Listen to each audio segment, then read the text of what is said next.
This is the new Lamborghini Urus SE, an 800 horsepower hybrid take on the off-roading Raging Bull. Today, I'm at Lamborghini Broward in Florida for a first drive, and to answer the question, is it finally time for an Urus to join my garage? With updated design cues and a host of new tech, the Urus SE ups the game again, so I'm getting behind the wheel for a first go to see what I think. There also happens to be the most amazing example of an ad personam Lambo ever to check out around the corner. Hi guys, I'm Shmee, hello and welcome back to the channel. Everywhere I look, there is a Lamborghini Urus, but today we're driving the new Urus SE. It's not the first time that I've been out here in Florida to visit Lamborghini Broward. In fact, on a number of occasions, including one of the most incredible cars that I have ever driven, which I started with from right here, the one of 63 Lamborghini Sian in the most outlandish specification that you can imagine. They had gone to town creating something bespoke with the colors and details on that thing. But not only that, I've also joined the team here to drive a number of different Huracan models and join a few different events, but also in 2021, we used the configurator to spec my upcoming Huracan STO, because at the time I was based out here and I needed to get it locked in for my dealer back at home, Lamborghini Pangborn, so the guys here at Lamborghini Broward very kindly helped me out with that. Today though, we're focusing on this one, the Urus, and I want to show you around a little bit. I want to show you something else, by the way, on the theme of that Sian that's tucked in around the corner, which is equally bonkers. But the Urus has been a huge reason for the success of Lamborghini in recent years, right? From when the first model launched, and we are surrounded by them here. In fact, come over this way, we literally have a run of kind of 9 of them in a line. When the first Urus launched in 2017, the sales numbers were massive. But believe it or not, if you look at last year, 2023, they actually sold 3 times as many as in the first year. So it continues to grow. The regular original models were then followed up by the Performante, a little bit more dynamic, more power, more carbon fiber, and this is a very rare model of the Urus Performante, because this is the Performante Essenza SCV12, only available to customers of the Essenza SCV12 track hypercar. So in theory, a maximum of 40 of them in total, and I'm sure not quite that many will actually have been built, so that's very rare to see. But some of the learnings from Performante then found their way down into the Urus S, which has been introduced as the new updated mainstream model, you could say. But if we swing back round, the S has now been updated again to the new hybrid technology to upgrade to the Urus SE, the car that we have here, with some headline numbers that are crazy. 800 horsepower, the ability to tow, unlike the Performante with its carbon fiber diffuser. We'll touch more on that as well, and a few design tweaks as well. So let me show you a little bit more closely around the Urus SE. To show you what's been changed starting at the very front, luckily, immediately alongside, we have the Urus S in the bright green. So obviously this is a different positioning in the lineup. It hasn't been discontinued, but as the purely combustion engined equivalent. Now for the Urus Performante and the Urus S, changes were already made here to the front end, and it has the Performante style bonnet over the top. But this is very different to what we have now in the new model. It's been completely revised in terms of the fascia. You have this overhang from the bonnet above the electronics, the radar cruise control sensor, almost floating there, above all of this extra space, which helps improve cooling by 15% for the motor and 30% for the brakes. Come round towards the side and you've got new headlights, a new design. Notice quite significantly changed from the Ypsilons, the Ys that you had before. But the idea behind this silhouette of the outline for the DRLs is to match, check this out, the tail of the bull on the badge. You see that same shape? I think that's quite a fun little neat integration that they've done right there. Come round, we've got new 23-inch wheels. Those are the upgrades, of course, and this car is painted in Verde Gia, this satin military army green, I'm going to say. Again, back here, some big changes. This is a new grille style insert that goes underneath the back. We've got new tail lights again, plus we've got 2 spoilers, the lip here and also the upper spoiler here, which is to do with the aerodynamics, something that's obviously quite important when you're talking about a car that can do 194 miles per hour. As it happens, 1 mile an hour faster than either the Purosangue or the DBX707. As it happens to be, maybe a cheeky little nod there. Design-wise, distinctly Lamborghini, right? Ypsilons, Y-shapes, hexagonals, lines everywhere you look, edgy wheel arches, as you see across all of the different models. It's been part of Lamborghini's design DNA since the beginning. But this is a new positioning. It almost, as I said, sits alongside the S and the Performante, but this is the SE. This is the hybrid. This is the car that when you start it is initially in electric. Let me pop it open though to show you the engine bay initially. So we'll take a look at that. Coming around then, what we have under here is an evolution from before. The combustion engine is the 4-litre twin-turbo V8. You know it from across the portfolio, but in this case, it's now hybrid. That alone makes 620 horsepower. Add the electric motor, which is 192 horsepower on its own, and you have a total, with the way that they combine, of 800 horsepower, and get this 950 newton meters of torque. That's a lot. You then also now, thanks to having a 25.9 kilowatt hour battery, have some full electric driving, and that's how it defaults when you've just hopped in and started. So you get 37 miles, 60 kilometers of fully electric driving, which isn't all that bad. Now, what's probably the most impressive is that despite all of this tech and the extra weight that goes into it, you have 0 to 62 miles an hour, 100 kilometers an hour in only 3.4 seconds. And this thing can do 0 to 200 kilometers an hour, 124 miles an hour in a mere 11.2 seconds, despite being 2.5 tons. Tell you what, we do need to go find out what it's like to drive, but before that, let me go show you something. We've got to go and see what I've been talking about. There is something down here, in fact, at the end of this line, that we need to go and take a look at. There are a couple more Urus models, some Huracans. In fact, this Huracan Evo Spider rear-wheel drive is in the same Viola Bast paintwork that I actually had on my STO, but this has a pretty crazy design over the top of it. There's Bugatti Broward here as well. Inside, we've got one Chiron and another Chiron Pur Sport, plus there's a Lamborghini Purosangue, a pair of SF90s. Then outside, this is my friend Dr. M3's Viola Pacife Revuelto. This is the Doc's new Lambo. We've also got an Aventador S, styled like the SVJ63 with the livery and with a wing on the back, but that's an S Coupe. Come past, we've got all of the different colours that you can imagine on the Lamborghini Urus, but the car that I want to show you is this. The Opera Unica. This was presented a year ago at Art Basel in Miami. It was the first Lamborghini Revuelto to be delivered in the United States. It was actually sold at auction and went for $1.4 million. The reason for that is this Opera Unica paintwork by Ad Personam. 450 plus hours on the exterior alone, another 200 plus hours on the interior details, but it fades from Viola Pacife at the front towards Nero Helene going in towards the back, and then all of this hand-painted detail work that's on top of that. Even look at the front. Do you see how you can just spot the 60 with the bull's horns in the paint there, that light fade? That's because it was launched in 2023, the 60th anniversary of Lamborghini, who were founded back in 1963. But inside it has even more colours on the inlays and trims and details and painted elements. On the exterior, it is absolutely crazy. And fair play to the owner who actually drives it and uses it, because that is one very valuable Lamborghini Revuelto. And it was the first of what's now 3 Opera Unicas, and you can find out more about those on Exclusive Car Registry, our platform that documents the rarest cars in the entire world, to understand and learn more about these, including this particular car right here at Lamborghini Broward, where it was delivered new when it was introduced and sold to its first customer.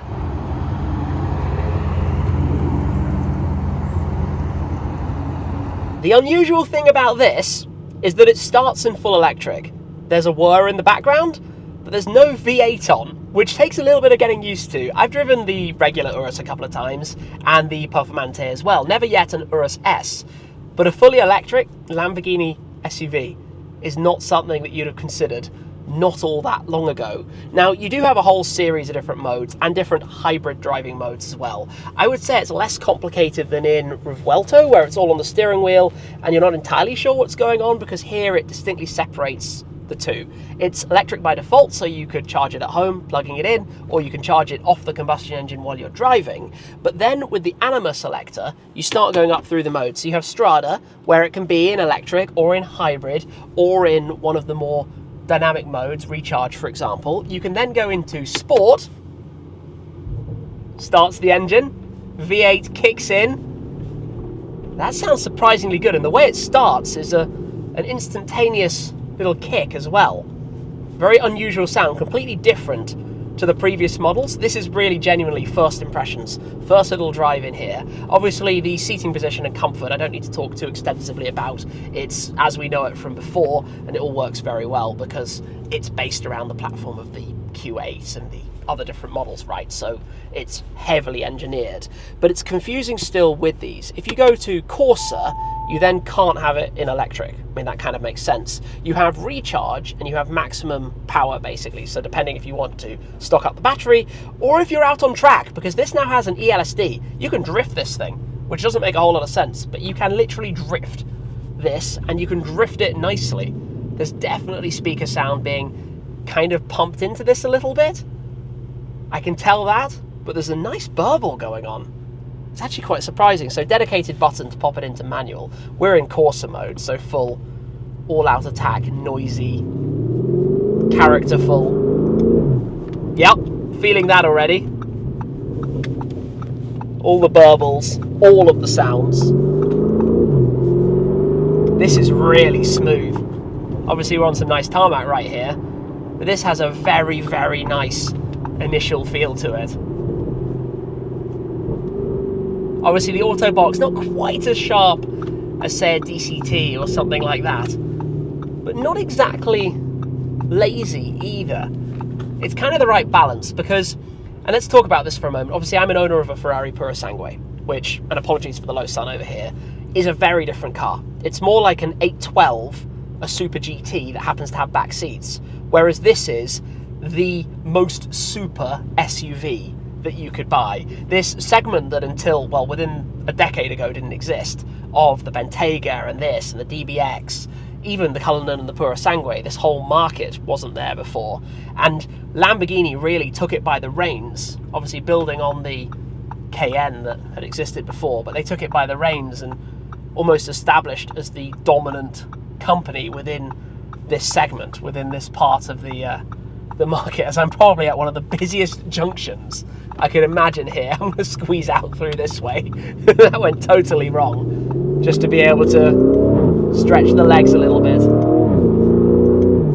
The feel is nice. There's a cool kick from the gearbox when you shift. It just has a nice little punch to it. And this is obviously in, at the moment, the full all-out attack Corsa mode. If you put it into one of the off-roading modes, Sabbia, Terra and Neve, which means sand, earth and snow, obviously it performs very differently. The computers are all calibrated to be able to handle that and to be able to choose what they would like it to do. Steering is sharp, not needing very much by way of steering inputs, although here in Florida we don't exactly have the most incredible twisty roads to go and enjoy in the world. I'm going to be totally honest about it. I'd love to go and drive this on something a little bit more dynamic. You feel quite nicely planted to the ground, probably more so than I initially thought. Obviously I've got my seat in quite a low position. You can lift it up if you wanted to be a little bit more relaxed with the drive, but I think that's half the fun, to have that sporty feel. You know, come to the corners, drop some gears, point it in, four-wheel drive system pulling us around. I'm quite surprised by this. I'm quite impressed. If I drop it down a little bit, take second gear, just see how the response is. Oh, you wait for it a little bit. You wait for it a little bit. You feel as well the turbos kicking in. Obviously with the hybrid system, the electric gives you the initial go, but then there's a little bit of a waiting. The front pitches up and away it heads. We have enormous brakes on this thing. Absolutely massive discs, which it kind of needs considering the size and weight again. And like I say, everything here is really well engineered. So the screen, nicely presented. If I hold this, it goes back to Strada mode, which has immediately got a whole lot quieter, and we're in hybrid by default. It is using the engine right now. Let's go back into auto and just see what it does. Yeah, so there, we're now in electric. The idea to me of a hybrid is that it needs to work seamlessly. It needs to just happen in the background and not have you worrying about it, because as soon as you're trying to figure out the different modes and work out what the car's doing, that's where it gets a little bit confusing. That's where it gets all over the place. There we go, kicks in, little wait for it, but not all that bad compared to, I'm going to say, some of the other things that I've driven. Then it's just a case of going through these, because if I put it in full electric with one pull at any time, you can revert straight back to full electric driving, which, let's be honest, most people get in a car and just leave it in whatever mode it's in, especially if it's a car like this, which you're running errands with, you're just going around doing your thing. And if you have a short hop, or you're just commuting 15 miles each day, each way, each day, and you plug it in every night, you're going to be doing that in full electric. And I know it sounds strange, but I actually quite enjoy that. I quite enjoy being able to just sometimes drive quietly and calmly. But knowing that if you do want the extra performance, or you do want the extra excitement, all you've got to do is pull a little toggle, pop it into whichever mode you'd like, let's say Corsa, then you've got all of the noise, all of the sound, and it's quite a riot. What can I say? This thing just looks quite cool. I tell you what I hadn't really considered is the Urus isn't really that tall. It's not like many of the other, you know, come to a normal parking lot here and there are big SUVs and pickup trucks absolutely everywhere. And then you have this thing. It is the Lamborghini of SUVs. I remember saying that at the time it was introduced. That was the whole idea behind it. You've got an amazing sound system inside. You've also got an amazing sound system from the exhaust. I mean, come and take a little listen to this. You also now have, by the way, soft close on the doors. They just pull themselves in nicely. It's something I always quite like. I feel like it's a nice little detail, little add-on. If we're in Corsa mode as we are right now, quick blip of the right foot. And that sounds quite nice. Probably almost too loud. I'm not gonna do that a lot. I might upset some people. Maybe we should get back on the road. There's another little trick to this as well. So if you're driving as I am right now in full electric, right, you're just wafting along, there is a magic button on the right-hand side of the steering wheel, which at one press then fires up the motor, puts everything into its most dynamic settings, a kind of passing mode, and you have 20 seconds of full go. So from whatever mode you're in, when you're done with that, you can then pull the EV selector again, drop it full back into electric, and engine shuts off and it recharges, regens, and gets that ready to kind of go again, to do what it wants to do. Very easy, very smooth, just like that. It's funny because it turns off all the driver assistance systems as well, as you would expect, because that's basically your one key. I'm at the racetrack now, I want to drive. You can press the same button again to return back out of it. Why not? Why not? I like that ease. As soon as you know that's there, bump, go, off you go. Let's say you're on a road and you want to pass somebody. You're going to press that, get full attack, be able to get past them with no issues. The smooth way of doing it, or just set it up how you want. There's also the Ego mode. So what is now the electric button used to be the Ego toggle. You have Ego, which is Lamborghini's terminology for the mode where you can configure it and personalize it and set everything up how you'd like it, right? The suspension, the steering, the response, the sound, all of that stuff. You now have a different button for that. It's basically just moved slightly, or just do it on the fly. Do all of this, put it in manual. It's quite loud. It's actually quite obnoxiously loud, like Performante. I expected it to feel maybe a bit softer. It's still definitely the firm end. I mean, it has to be. It's an 800 horsepower car. If it wasn't firm, you'd be wallowing off a road and completely failing to navigate any corners anywhere. So kind of a necessity of it. And I'm actually probably more impressed. I thought I would be more in the camp of the Performante and who wants all of this battery gubbins. But the reality is, it actually works really well. And it means that it's silly fast. Silly fast. Just when you put your foot down in second gear, it gets a move on. There is a small wait, and then it's go. And it's really loud. It's really loud outside, and pretty nice inside. I've got an Alcantara steering wheel. You can spec all of this. We've got nice carbon trim all around the dashboard. Everywhere I'm looking, there are some big screens. The dashboard, Lamborghini actually do very well, just in terms of keeping it, I'm going to say, simple enough, but also showing you enough. There are the new style UI displays that link to Revuelto and the other systems that we're seeing in the newer cars as well. As we get to a roundabout, very unusual. It's amazing how when you see roundabouts in America, people have often absolutely no idea how to safely navigate them. The number of times people stop on the roundabout, certainly a little bit of an oddity. There are definitely a lot of warnings, I'm going to say messages, things that are telling me stuff that I need to work out. But in a country of big SUVs, I mean, we're following a new Defender here, this is a car that makes so much sense. In a state where Lamborghini are absolutely thriving in every possible way, the rental scene behind Huracans. Now that in Corsa was actually really bumpy. I'm just going to say, let's put the Anima back to Strada mode.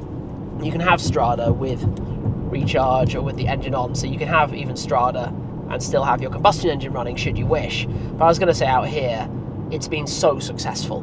The model has been absolutely immense for the brand. I mean, it is pretty much everywhere, right? It's transformed Lamborghini as we know it from a company that makes 1,000 or 2,000 cars a year to making 10,000 cars a year. If you think about the growth that they've seen, it's amazing, absolutely amazing to see. So I always had a little bit of a, I'm going to say, a flirt with the idea of an Urus. It was always something that on my mind was kind of, actually, that would be kind of cool. Think about the world of towing. I mean, back then I went with a G63, which I ran for a while, and it's good to have a tow vehicle in the collection, which the Performante couldn't do. And once you combine that with something that's actually this good to drive, and all of these cars in this segment are so good to drive. This, the DBX707, it's quite scary how good the technology has actually got. It definitely makes me wonder, well, is it time? Should I be considering something like this? Should I be doing it? Should I be adding one of these to the collection, to the garage?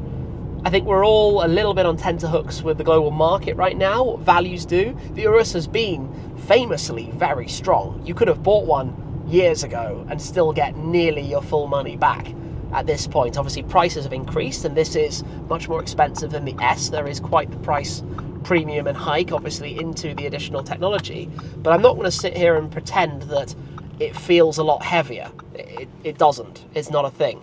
It just launches and drives really well, very quickly, and still has that Performante character. You know, it's not as visually aggressive in terms of the front and the bonnet and the look and the exposed carbon everywhere, but it's certainly, in terms of driving, a really, really capable thing. And just to cruise for a little bit, experience the engine kicking off, kicking back on, doing what it wants to do, or point it straight, even there, just in its own default hybrid, just letting it happen. It works very well.